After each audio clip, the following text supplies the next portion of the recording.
एक किसान था जिसकी 19 साल की बेटी थी, जो अभी बीकॉम में एडमिशन ली थी। पढ़ने लिखने में काफ़ी अच्छी थी। उसका रोज का शेड्यूल था कॉलेज जाना, कॉलेज से घर आना। लेकिन एक दिन अचानक वह लापता हो जाती है। जब लापता हो जाती है तो उसका जो पिता था वह सब जगह तलाशता है। नात रिश्तेदार, हितबंध और जो उसकी सहेलियां वगैरह थी, सब जगह तलाशने के बाद में उसका कहीं पता नहीं चलता है। जब उसका पता नहीं चलता है तो पुलिस में जाके एफआईआर करते हैं। जब एफआईआर करते हैं तो पुलिस भी उस पर खोजबीन करती है और पता चलता है कि पास के ही एक आम के बाग में उसकी लाश मिलती है। और उसकी लाश इस हालत में मिलती है कि जैसे लग रहा हो कि उसके साथ कुछ अनहोनी हुई है, यानी रेप जैसी घटनाएं उसके साथ हुई है। नमस्कार दोस्तों, आज मैं आपको घटना सुनाने जा रहा हूँ गुजरात के बालसाड़ क्षेत्र से, पारडी थाना क्षेत्र का। वहाँ पे एक किसान रहते थे जो अपने परिवार को अच्छे से देखभाल करते थे, अपना जीवन यापन करते थे, अपना और अपने परिवार वालों का। उनकी एक 19 साल की लड़की थी जिसने अभी बीकॉम में एडमिशन लिया था। उसका रोज का शेड्यूल था कि कॉलेज जाना, कॉलेज से घर आना, यही उसका शेड्यूल था। लेकिन वह अचानक से एक दिन गायब हो जाती है। जब अचानक से गायब हो जाती है तो उसके जो पिता थे वह काफ़ी परेशान हो जाते हैं, इधर-उधर देखते हैं, तलाश होती है उसकी। नात रिश्तेदार में पूछा जाता है और जो उसकी सहेलियाँ थी वहाँ भी पता लगाया जाता है, पर उसका कहीं पता नहीं चलता है। जब उसका कहीं पता नहीं चलता है तो पिता दौड़ के थाने पहुँचता है और वहाँ पे पुलिस को सारी घटना बताता है और उसके बाद में एफआईआर दर्ज करवा देता है। गुजरात पुलिस तुरंत एक्शन लेती है और उस पे कार्रवाई शुरू कर देती है। काफ़ी तलाशने के बाद भी पुलिस वालों को सफलता नहीं मिल रही थी। लेकिन फिर अचानक अचानक से गुजरात में ही अम्बाबाड़ी क्षेत्र के पास एक आम का बगीचा था।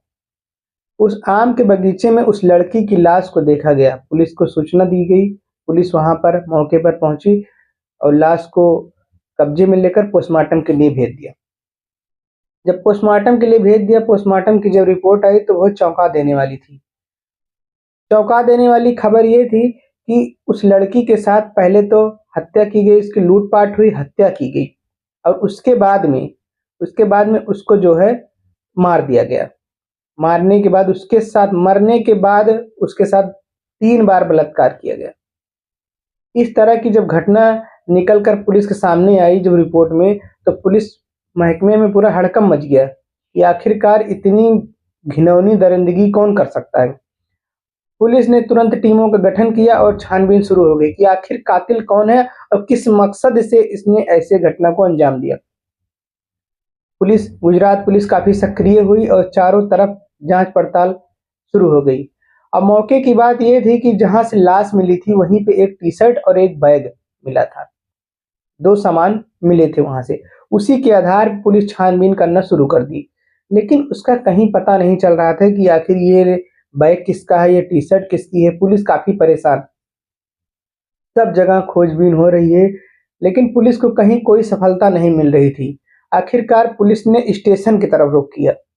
जब स्टेशन की तरफ रुख किया तो वहाँ पे लोगों से पूछताछ की कि आपने कहीं इस ऐसे व्यक्ति को देखा है जिनके पास ये टी-शर्ट पहना हो, ये बैग रही हो। तो जब वहाँ पे काफ़ी पूछताछ हुई तो उसमें से कुछ व्यक्तियों ने बताया कि हाँ, इस आदमी को हमने देखा था और यहाँ पे आता-जाता था।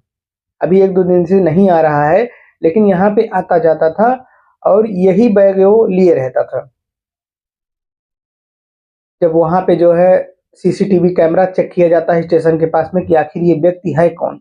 जब सीसीटीवी कैमरे में देखा जाता है, तो वो व्यक्ति निकल कर आता है जो इसका बैग था और जिसकी टी-शर्ट थी।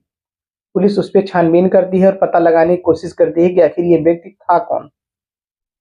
तब उसका पता चलता है कि वह रोहतक के हरियाणा के रोहतक का था रहने वाला और जिसका नाम था राहुल सिंह जाट। राहुल सिंह जाट ये थोड़ा विकलांग था, जिसने इस घटना को अंजाम दिया था। यह साइको किलर था। जब इसके जानकारी इसके बारे में हुई, पुलिस इसके गाँव पहुँची। गाँव पहुँचकर इसको पता लगाने लगी कि आखिर ये है कहाँ।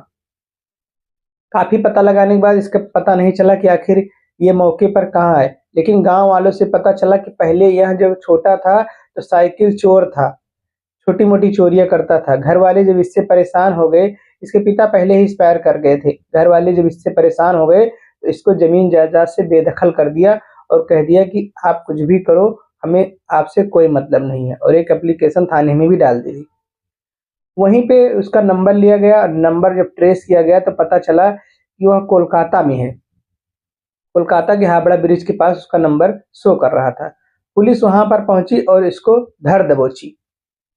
जब इसको पकड़ ली पुलिस तो यह समझ ही नहीं पा रहा था कि आखिर मुझे पुलिस ने क्यों पकड़ लिया, क्योंकि इसने कई अपराध किए थे, इतने अपराध किए थे इसने कि इसको खुद ही नहीं मालूम था कि हमें पुलिस किस मामले में गिरफ्तार की है।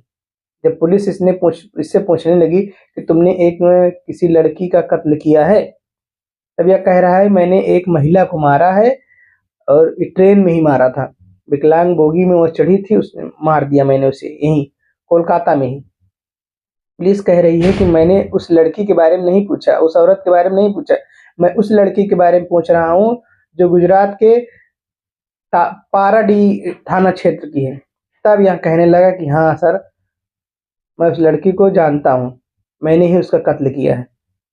बताने लगे, वह पूरी घटना को विस्तार से बताने लगा कि मैं जा रहा था एक दिन और यह लड़की मुझे मिली, मैंने इससे मदद मांगी कि आप मुझे वहाँ पहुँचा दो, आम के बगीचे में। जब मैं उस लड़की ने हमें आम के बगीचे में पहुँचाया तो हमने थोड़ी देर उसे बैठने के लिए कहा। जब वह थोड़ी देर बैठी रही, उसके बाद में मैंने चाकू निकाला और उसे मार दिया। मारने के बाद मैं वहाँ से चल दिया। जब मैं वहाँ से चल दिया, लेकिन आधे घंटे बाद मैं वापस फिर आया। मैं वापस आया और उस लड़की के साथ मैंने 3 बार रेप किया।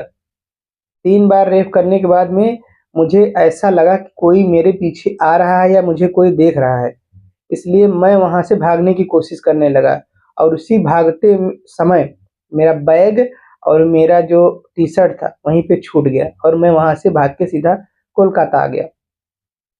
और उसने बताया कि मैं और भी कई घटना को अंजाम दे चुका हूँ।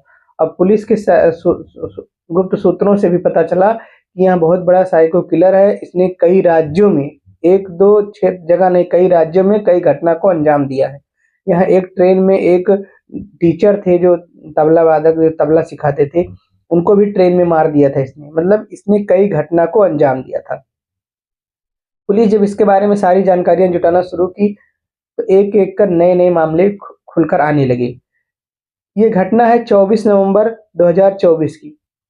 24 नवंबर 2024 की है और 23 को वह गायब हुई। 24 के उसके साथ इसने रेप किया, मर्डर किया उसका, उसके बाद यह गायब हो गया।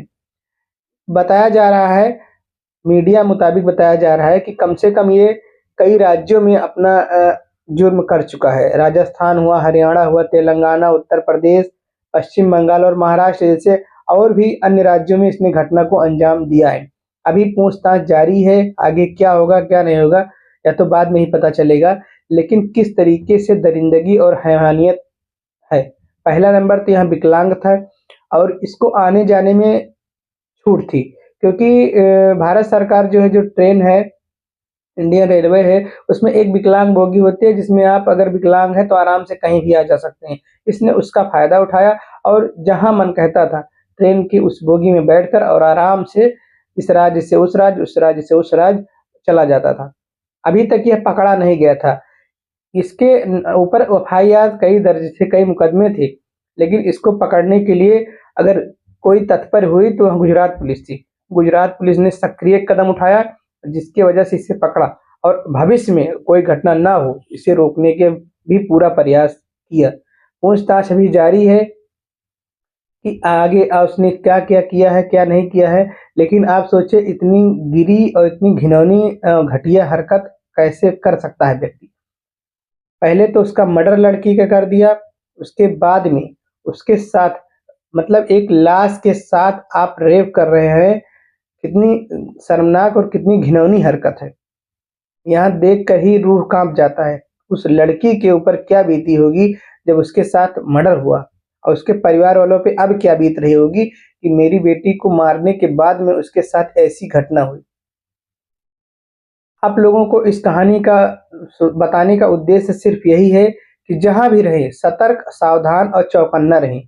किसी पर भी आँख मूंद कर भरोसा करना खतरे से खाली नहीं है। जहाँ भी रहें आप सतर्क रहें, अपने परिवार को भी सतर्क बरतने को बोलें, क्योंकि घटना किसी के साथ भी हो सकती है। कोई बता के नहीं आएगा कि हम आपके साथ यहाँ करने वाले हैं।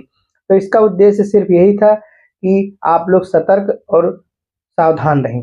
आप लोगों को यहाँ कहानी कैसी लगी हमें कमेंट में ज़रूर बताएं, और अगर आप हमारे चैनल पर नए हैं तो चैनल को लाइक कर दीजिए, शेयर कर दीजिए और सब्सक्राइब कर दीजिए। धन्यवाद।